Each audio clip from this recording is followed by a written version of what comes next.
Welcome to another edition of Down the Road. We're going to touch base with Sanford today. We're going to find out what North Dakota's numbers are when it comes to Omicron. Also, we're going to get a chance to visit with Jim Shaw. Jim wrote some strong words about a man that's on this network, Dr. Rick Becker, State Representative Becker, and Jim did a piece. Well, you'll find out about it. It's definitely worth hanging around for. Gwen McCartney is our guest now. She's on the board of directors of the Fargo-Moorhead Science Museum. Gwen, good to have you coming down the road with us. Yeah, thank you for having me today. This is what you get. I found out before you came on why you're on the board, but explain to people why you're on the board, what your passion is here. Yeah, so I am a longtime resident of Fargo. And growing up here and now raising my children here, this is just something that's been missing from the community for a long time. Now, more than ever, it's important to have a scientific, literate community. And we hope to be able to bring that to Fargo. We hope to be able to bring a place for families to go to learn about science. And then we hope to do some outreach and work with schools and other parts of the community to really bring science to places it's not. But this is what you get for answering a survey in a positive way. Yes. I answered a survey a while back, a few years ago, actually. It was put together by some staff at NDSU, some professors and lecturers there who saw a need, put out a survey, and I responded to it saying, yes, we need it. And I've been on the mailing list ever since. And when they came out saying they needed board members, I jumped at the opportunity. Fargo-Moorhead is a wonderful community. They've been great to me and my family over the years, and I'm at a good point now to give back and help make this happen. So here I am. See, and I think give back is the cool way of putting this. I think it is. In fact, private donations, where we're at in terms of people investing in this. Yes. Describe to people what you need to make it happen.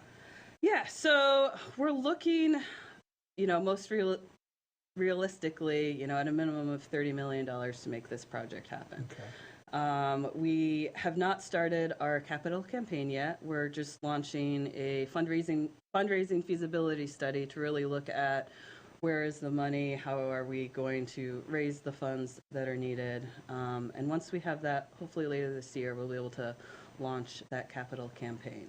So you're not trying to pretend that it's going to be here tomorrow? No, we're still a few years out. Yeah. What is going to be here sooner is, for our Giving Hearts Day campaign this year, we're raising funds for essentially a mobile science mobile. Okay. We call it the STEM Response Unit, and we're going to fill it with hands-on science material that we can take to schools, that we can take to farmers markets, anywhere in town.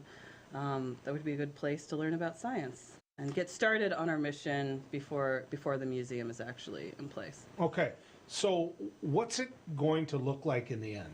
What is the Science Museum, if you've got it up, you got the money, you got it built, and I want to bring my grandkids there to check it out, what's it going to look like? Yeah, so you're going to come in and we're going to have a big focus on STEM, but also the rich natural history that we have in this region.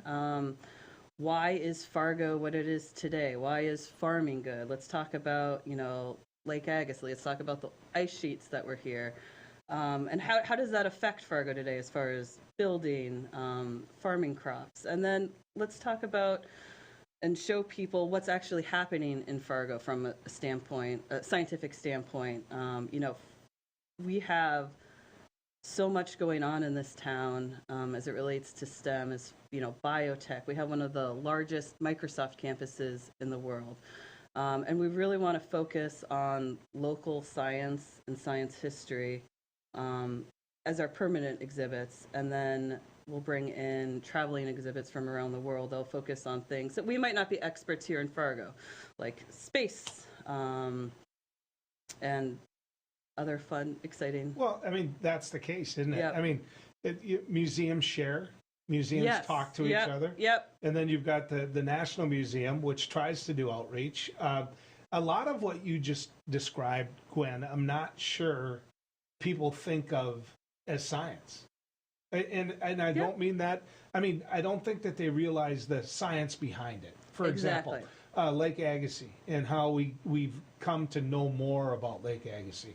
This history of the geography of where we are. I mean, explain to people why you consider that to be, and you're right that that's actually science. It affects so much of what we do today.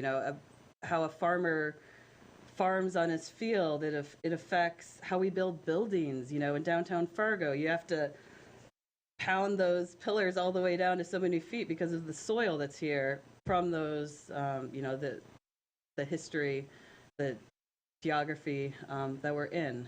So it's not just going to be natural history. We're really going to say, this is where we were, this is where we are now as a community, and this is, here are things that could happen in the future, and what type of, science is needed to solve problems down the road. So when you were young, when you were that 10, 13-year-old, what enticed you to love science as much? I mean, what was it that you remember connected you with a passion for what now as an adult you're willing to serve on a board to help build? You know what? I'm going to be honest with you, and I didn't have a lot of passion for science when I was a kid. Okay. I grew up in Fargo. We didn't have a science museum. We had Yunker farms. I visited places like Washington, D.C., went to the Air and Space Museum, and obviously that's going to be inspirational for anyone. But part of why I'm a part of this project is because I wish there would have been more growing up. I wish someone would have introduced me to coding when I was in high school and said, yeah, you're a girl, but you can still do this. You could get a job in Fargo and be a coder. The people in Fargo just do not realize the opportunities that lie right here in Fargo to have a career in STEM, or to be a scientist. Look at all the opportunities for healthcare.